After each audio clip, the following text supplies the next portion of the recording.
குழந்தைக்கு இந்த மாதிரி பாட முடியுது? Hey Mitra, not perfection. You are just going to the next level. You know that you're something special.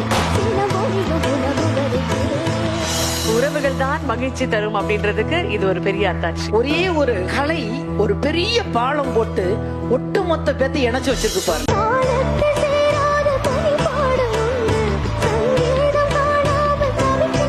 எப்படி ஒரு 12 வயசு குழந்தைக்கு இந்த மாதிரி பாட முடியுது? Hey Mitra, not perfection. You are just going to the next level. You know that you're something special. உறவுகள் தான் மகிழ்ச்சி தரும் அப்படின்றதுக்கு இது ஒரு பெரிய அத்தாட்சி. ஒரே ஒரு கலை ஒரு பெரிய பாலம் போட்டு ஒட்டுமொத்த பேத்தை இணைச்சு வச்சிருக்கு பாரு.